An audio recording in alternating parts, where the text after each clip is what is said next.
Assalamualaikum warahmatullahi wabarakatuh. Kula nuwun rahayu. Bagaimana kabarnya kawula-kawula semua? Sahabat sejati channel Napak Tilas Nusantara.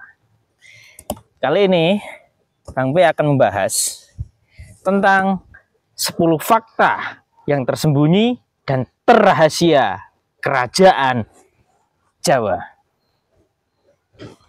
Menurut beberapa naskah, beberapa catatan berdasarkan sumber-sumber sejaman, seperti halnya catatan Tom Paires yang ditulis di abad ke 14 sampai 15. Nah, di catatan Tom Paires salah satunya itu menuliskan bahwasannya fakta-fakta yang sangat unik, fakta-fakta yang sangat baik, fakta-fakta yang jarang sekali kita ketahui, yaitu di mana di kerajaan Jawa. Berbeda dengan Federasi Nusantara.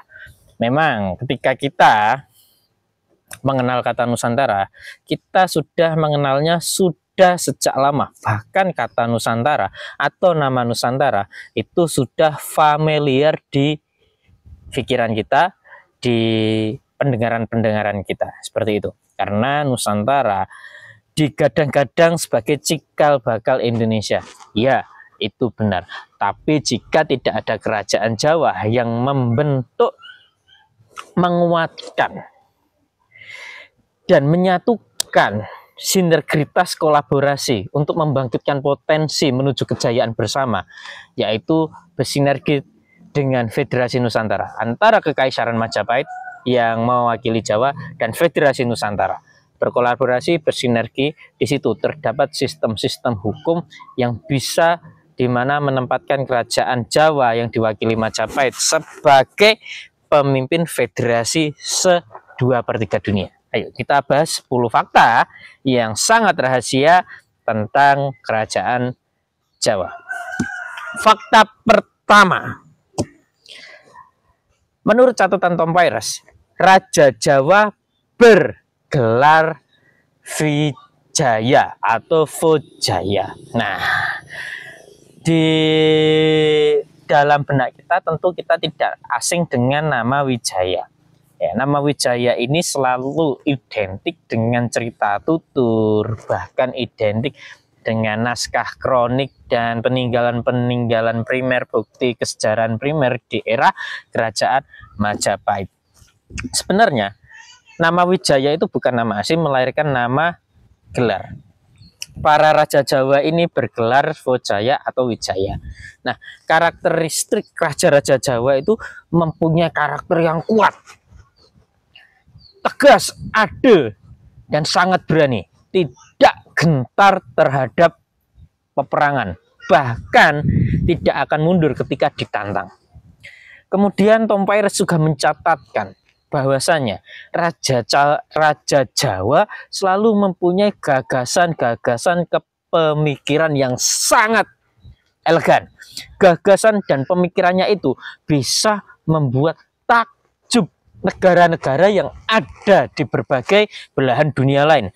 Kemudian gagasan-gagasan pikiran para raja-raja Jawa inilah yang tidak dipunyai oleh para penguasa-penguasa kerajaan lain yang ada di belahan dunia. Terus kita lanjut ke fakta kedua. Fakta kedua yaitu raja-raja Jawa termasuk masyarakat Jawa mempunyai kekayaan tanpa batas. Bahkan pusakanya, pakaiannya, tunggangannya semua berhiaskan dengan emas. Tentu para kawula-kawula semua tahu bahwasanya banyak sekali penemuan pusaka, entah itu keris, golok, cundrik dan lain sebagainya yang dimana pusakanya itu berkinatahkan emas, bertahtahkan emas. Disinilah suatu bukti sejarah yang tidak bisa disangkal, suatu bukti sejarah yang tidak bisa diputarbalikkan bahwasanya sesungguhnya kerajaan Jawa pada saat itu sangatlah kaya. Kemudian tidak hanya pusakanya, pakaiannya digambarkan yang sangat rapi. Terus untuk wanita pakaiannya sangat menawan.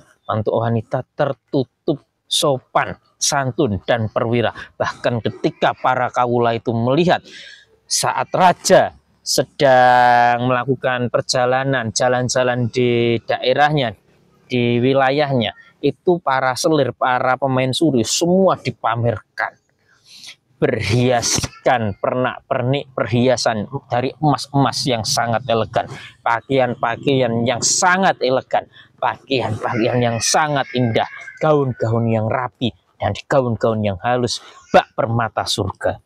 Nah, kemudian kita lanjut di fakta berikutnya, yaitu fakta ketiga tentang masuknya senapan di tanah Jawa. Apakah teman-teman tahu? Ketika ada senapan, pasti di situ akan mengenal teknologi kimia atau pemahaman kimia. Tentang apa? Tentang pembelajaran atau teknologi mesiu. Mesiu adalah bahan utama yang digunakan untuk melontarkan peluru. Jauh sebelum abad ke-14, sebelum era kerajaan Majapahit. Pada saat itu di kerajaan Kediri, masa akhir kerajaan Kediri, sudah mengenalkan teknologi yang amat canggih. Teknologi ini disebut apa? Disebut catbang. Catbang adalah sebuah meriam kecil yang ditaruh di ujung kapal atau di depan geladak kapal, di mana meriam itu sangat efektif sekali dan sangat menyimpan daya elektrivitas yang tinggi, di mana sebuah meriam besar hanya menembakkan satu peluru dalam sekali tembak, tapi catbang bisa melontarkan sampai 5 buah peluru dalam sekali kongkang atau sekali tembak. Disinilah fakta menunjukkan bahwasanya begitu majunya peradaban militer leluhur bangsa kita, bangsa Nusantara, suku Jawa. Nah, kemudian kita masuk ke fakta keempat. Di catatan Tom Peirce mengatakan bahwasanya orang Jawa sebenarnya mempunyai jiwa petarung, dan orang Eropa serta orang Asia mengenal suku Jawa dengan sebutan bangsa Arya. Kenapa kok disebut bangsa Arya? Kata Arya sendiri sebenarnya berasal dari kata kesatria. Nah, ingat ya, suku Jawa adalah suku kesatria. Bangsa Nusantara adalah bangsa petarung. Jadi ketika kita mengeklaim diri kita sebagai bangsa Nusantara, kita mengeklaim diri kita sebagai suku Jawa, maka disinilah kita harus punya sikap pantang mundur. Dimana seperti para pahlawan yang berjuang untuk meraih kemerdekaan negara Republik Indonesia kita yang tercinta, mereka tidak takut menghadapi ribuan bahkan jutaan peluru, jutaan bom yang menerjang tubuh mereka. Mereka menghadapinya dengan gagah berani, dan mereka selalu berpegang teguh hingga mengorbankan nyawa, harta, dan tahta untuk meraih kemerdekaan kita. Kita sebagai generasi muda haruslah menjaga warisan para pendahulu, warisan para pahlawan, yaitu berbentuk Bhinneka Tunggal Ika. Nah, disinilah para suku Jawa dikenal, suku petarung dikenal tak pernah kalah, dan dikenal tak terkalahkan, serta dikenal suku yang pantang mundur ketika menghadapi serangan bahkan tantangan dari kerajaan luar. Tahun 1293 terjadilah peperangan besar antara Ranawijaya dengan Kekaisaran Mongol, di mana pada saat itu Mongol dengan senjatanya yang canggih, pelontar granat, pedang, baju baja yang tak terkalahkan, menyerang kerajaan Kediri. Namun Raden Wijaya dengan kejeniusan para pujangganya, dengan kepintaran para brahmananya, membuat suatu bahan senjata kimia, yang dimana bahan senjata kimia ini dituliskan dalam serat catatan dinasti Yuan pada saat itu, yaitu para prajurit Majapahit membawa bom yang terbuat dari kotoran manusia yang dipadukan dengan belerang, asam belerang, dan lain sebagainya. Sehingga ketika bom itu dilempar ke tanah menimbulkan suara ledakan yang terdengar sampai 25 km. Dan kemudian jika tentara-tentara musuh terkena efek dampak dari ledakan itu, di kulitnya semua akan menjadi merah, kemudian akan menjadi gosong. Kenapa hal ini bisa terjadi? Karena bom dari pihak-pihak Majapahit yang pada saat itu awal berdiri Majapahit merupakan senjata biologis. Disinilah bahwasanya suku Jawa, orang Nusantara sudah maju di bidang persenjataan militernya. Kemudian kita masuk ke fakta kelima, yaitu bangsa Jawa adalah bangsa yang tak terkalahkan dan berani mati. Sebenarnya orang Jawa itu orangnya halus-halus dan lemah lembut, sangat santun, sangat berwibawa. Bahkan tutur sastranya mengalahkan para Brahmana dari India.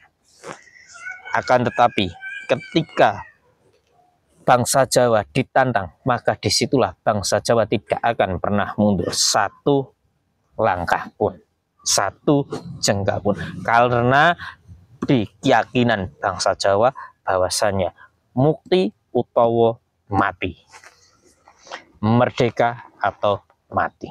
Jangan sekali kau remehkan, kau injak tanah ini yang diwariskan oleh leluhur kami dengan tumpah darah di dalamnya. Jangan sekali kau injak harga diri kami sebagai masyarakat Jawa, di mana kami sebagai masyarakat Jawa hanya melihat apa yang kau lakukan. Tapi ketika engkau sudah meremehkan leluhur kami, ketika engkau sudah merendahkan harga diri kebudayaan kami, ketika engkau sudah memusuhi tradisi kami, maka jangan salahkan kami untuk melakukan sebuah cara permainan yang engkau sendiri tidak bisa pahami. Karena disinilah kami terkenal dengan sebutan mukti utawa mati. Kemudian kita masuk bangsa keenam atau fakta keenam. Bangsa Jawa adalah bangsa yang setia. Dalam catatan Tompires mengatakan bahwasanya suku-suku Jawa, orang-orang Jawa merupakan orang-orang yang sangat setia. Sekali dia bisa membentuk suatu perjanjian dagang, sekali dia bisa membentuk suatu perjanjian perdamaian, maka disitulah dia akan membantu sekutu-sekutunya meskipun harus bertumpah darah dan nyawa. Dia akan membantu sekutu-sekutunya meskipun harus mengorbankan harta dan tahta. Di mana dari kesetiaan inilah orang Jawa mempunyai filsafat yang sangat tinggi, yaitu tresno lan welas asih. Kemudian kita masuk fakta ketujuh. Tentu kawula semua tidak asing dengan kata pertapa. Sebenarnya apa sih pertapa itu? Pertapa adalah seseorang yang sudah meninggalkan keduniawian untuk menyepi dan hanya memfokuskan kehidupannya untuk kembali ke Sang Yang Maha Kuasa. Nah, di zaman dulu para pertapa di Jawa sangat mengharamkan nasi dan mengharamkan minuman alkohol serta tidak mengenal wanita. Kenapa hal itu terjadi? Ketika kita makan nasi, kita akan kekenyangan. Ketika kita sudah kenyang, kita akan malas untuk melakukan perenungan. Ketika kita malas untuk melakukan perenungan, kita tidak akan bisa meninggalkan keduniawian. Karena disinilah nafsu semua berada di perut dan di bawah perut alias di pusat. Disinilah para pertapa membuat filsafat yang sangat indah, yang sangat besar, bahkan masih tergaung di zaman kita sekarang, yaitu filsafat yang dinamakan sebagai apasa atau upasa atau puasa. Kemudian fakta ke-8, yaitu orang Jawa wajib membawa senjata ketika keluar rumah. Di mana pada saat itu orang Jawa diwajibkan membawa senjata pada saat keluar rumah. Pewajibkan ini dimulai ketika umur 12 tahun sampai umur tua. Di mana hal ini bisa terjadi karena apa? Karena senjata yang orang Jawa bawa menunjukkan kasta dan kekayaannya. Kalau rakyat biasa biasanya hanya membawa pusaka keris biasa dan sebagainya. Dia seorang bangsawan, pamornya itu pamor yang sangat indah, junjungnya itu junjung yang sangat indah, kinatahnya terbuat dari emas, warangkannya itu dibuat dari kayu-kayuan khusus. Nah, bahkan dari senjata saja orang Jawa zaman dulu dia sudah mengetahui apa kastanya. Kemudian fakta ke-9, Jawa penghasil beras terbaik di dunia.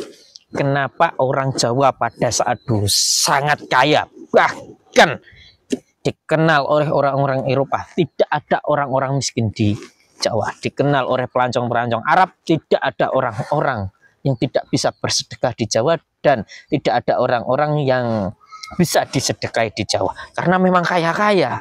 Kenapa enggak kaya?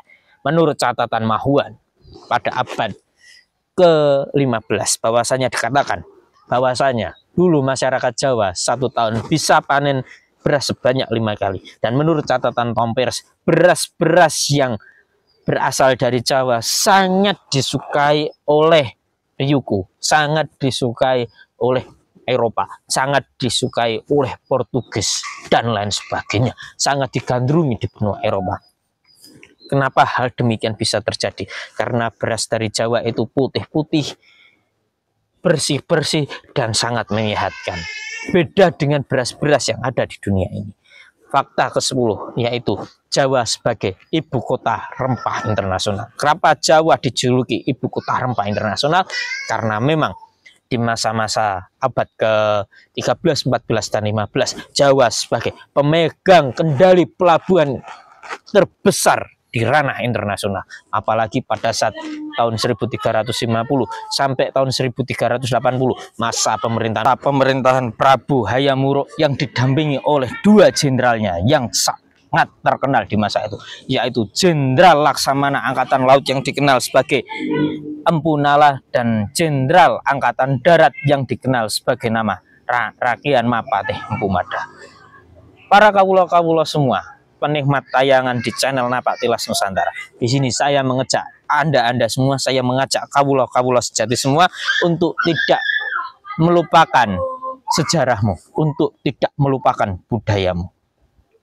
Para kawula-kawula semua, di balik kedamaian kita saat ini berasal dari tumpah darah, tangis, bahkan lebur harta, tahta, dan nyawa untuk kemerdekaan Republik Indonesia saat ini.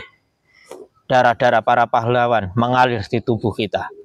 Darah-darah para pejuang mengalir di darah kita. Dari sebab itulah, marilah kita menjaga desa-desa kita. Marilah kita menjaga warisan-warisan para pendahulu kita. Marilah kita menjaga budaya adat tradisi desa.